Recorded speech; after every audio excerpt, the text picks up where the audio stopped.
Mircəlal Bahar, Bir Gəncin Manifesti romanından bir parça. Kənddən ayrılandan sonra Bahar başı aşağı fikirli yeriyərək hara getdiyini bilmirdi. Yolun uzaqlığını hiss etmədən bir də gözünü açıb özünü vağzalda gördü. Bir tüfəngli adam döyüşkən kənd uşağını görüb yanına çağırdı. Qəssab dükanında atasının yanında işləməyi təklif etdi. Paltarın, çörəyin bizdən, özün də erkək ətini, pitisini yeyib cana gələrsən. Razısanmı? Bahar şəhərdə qalmaq, qardaşını tapmaq həvəsi ilə həm də belə mehriban adama rast gəldiyini güman edib razı oldu. Nə deyirəm? Tüfəngli Baharı daş yoluna tərəf gətirdi, bir arabaçıya tapşırdı. Atama çatdır bunu, deynən görsün yararmı? Səhər arabaçı onu şəhərə Qəssab Məşədi Abbasın dükanına gətirdi. Arabaçı bir təhər adamları aralayıb Məşədi Abbası çağırdı. Məşədi əmi, bu gedəni İsfəndiyar göndərib. Məşədi, gözləsin dedi. Bahar günortaya da gözlədi, çox acmışdı. Qəssab müştərilərdən baş açandan sonra Baharı dükana çağırdı. Hansı kənddən kimin oğlu olduğunu, nə iş bacardığını soruşdu. Bahar payızın ilk aylarını Məşədi Abbasın yanında işlədi. Sallaxanadan şəhərə daşınan ət daşqasının boynunda oturar, atın cilovunu əlinə alıb şəhərə sürərdi. Axşam isə tövlədə yanında yatdığı daşqa atına qulluq edərdi.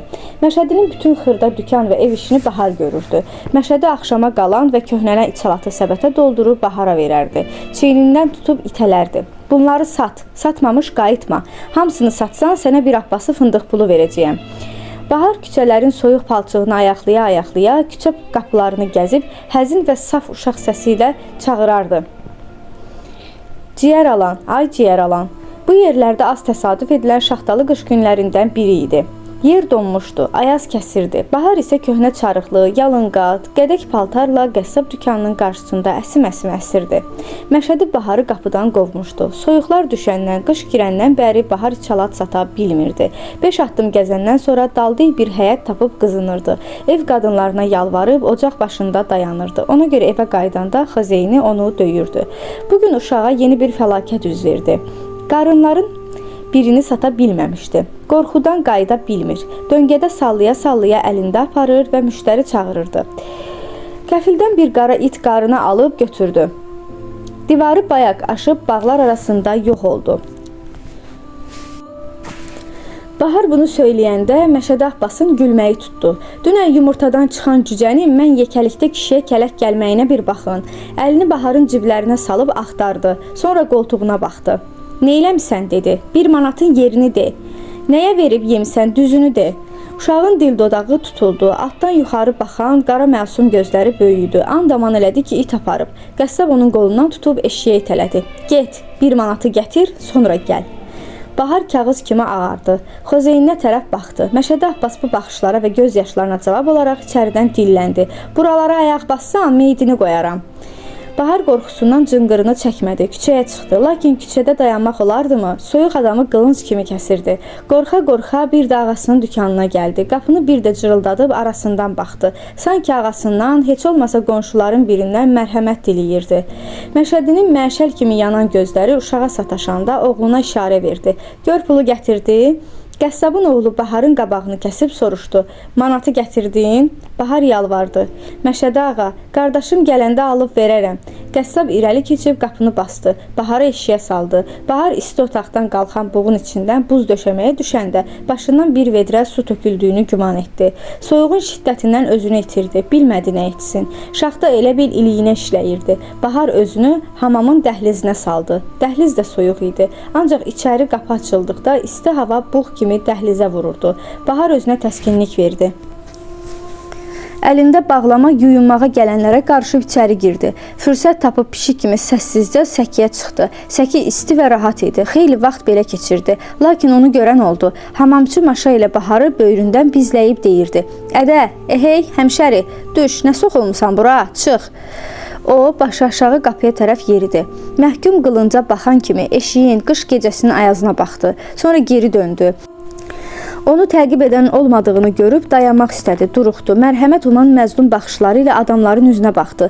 Heç kəsin bir söz demədiyini gördükdə sevinib içəri sürüşdü. küncə qısıldı. Bığı xınalı kişi buğlana-buğlana hamamdan çıxanda Baharı dəhliz ağzında görüb ucadan dedi: "Kəblə Qurban, hərif burada dayanıb ha." Kəblə Qurban başmaqlarını yeyin-yeyin şaqqıldadaraq dəhlizə tərəf gələndə Bahar yalvardı: "Vallah yerim yoxdur. Soyuqdan ölürəm. Qoy burada durum əmi, sən Həzrət Abbas." Kəblə Qurban Baharı tələyib çölə saldı. "Rədd ol burdan. Həzrət Abbas qənimin olsun."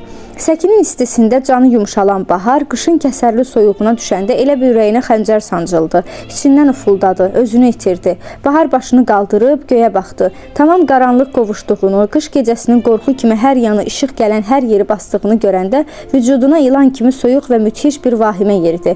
Ürəyi bala quş kimi döyündü. Başı gicəlləndi, addımlarını atdı, harasa tələsmək istədi.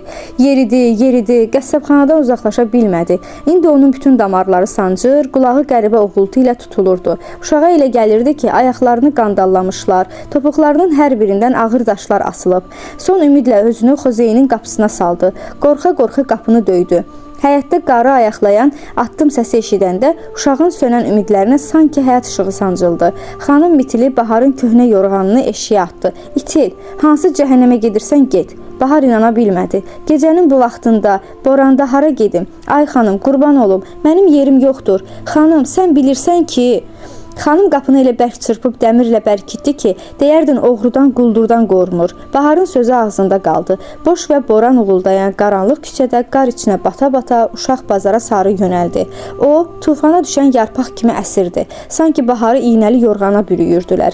Elə bir yorğana ki, tikan kimi əzablı, hamam kimi isti. Bahar əlini atıb gözünü örtən ağır yorğanı qaldırmaq istədi.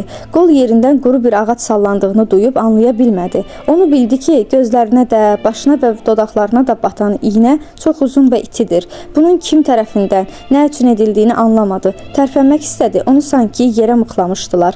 Anasını xəyalına gətirdi. "Ana, ay ana." Cavab gəlmədi. Hər şey susurdu. Bir neçə saat sonra boran seyrəlmiş, səhər açılmışdı. Hər şey öz qaydasında idi. Xozeyinlər xəz paltolar, Xorasan kürkləri, dəri papaqlar, yun corab və qaloş geyinərək səhər çayından sonraki ilk papiroslarını tüstülədə isti evlərinin qapılarından nəzakətlə çıxır, dükanlarına gedirdilər. Qolu çirməkli Məşədi çapacağını itiləyərək erkəkləri şaqqallayır, əlinə gələn yağlı budlardan, qapısında qaynaşan müştərilərdən ruhlanaraq qazanc mahnısı oxuyurdu. Konka yolunun qarını kürüyənlər bir uşaq meyti tapdılar. Donmuş, taxtaya dönmüşdü. Buzlamış saçları üzünə yapışmışdı. Bütün sifəti buz qatı ilə örtülmüşdü. Qolları qoltuqlarına bükülüb qalmışdı. Baxanların ürəyi xarab olurdu. Yiyəsiz bir uşaq olduğu ilin bu vaxtında əynindəki qədək paltardan bəlli idi. Ona görə yiyəsini axtarmadılar. Qəriblər qəbirstanına apardılar. Deməli, əsərin təhlili haqqında danışaq. Parçanın aid olduğu əsər epik növdə roman janrında yazılıb. Hadisələrin təsvirində təhkiyə üsulundan istifadə edilir. Müəllif Baharın simasında yoxsulluğun və haqsızlığın acı təzahürlərini təqdim edib. Bu hissədə insan mərhəmətsizliyinin acı fəsadları öz əksini tapır. İnsanlar arasındakı sinifləşmə bu əsərdə öz əksini tapır. Əsərdə uşaq əməyinin istismar edilməsi tənqid edilmişdir. Məşədi Abbas Baharın ölümünün səbəbkarlarından biridir. Baharın köhnə yorğanını evdən çölə atan Məşədi Abbasın xanımı olur. Yəni Məşədi Abbas özü atmır, Məşədi Abbasın xanımı olur və Məşədi Abbas Baharı öldürmür. Sadəcə Baharın ölümünün səbəbkarlarından biridir. Məşədi Abbas obrazı öz zalımlığı, qəddarlığı, yalnız şəxsi mənfəətini düşünən mənfi obrazdır və eləcə də burada digər obrazlarda. Tüfəngli adam Məşədi Abbas oğlu İsfəndiyar idi. Əsərdə tənqid edilən cəhətlər hansılardır? Pula bəslənən hərislik, insanları xor görmək, təbəqələşmə, biganəlik, zalımlıq, qəddarlıq və laqeydlik. Baharın şəhərə getməkdə məqsədi qardaşını tapmaq idi. Bahar məhrumiyyətlərlə üzləşən uşaqların ümumiləşmiş surəti kimi çıxış edir.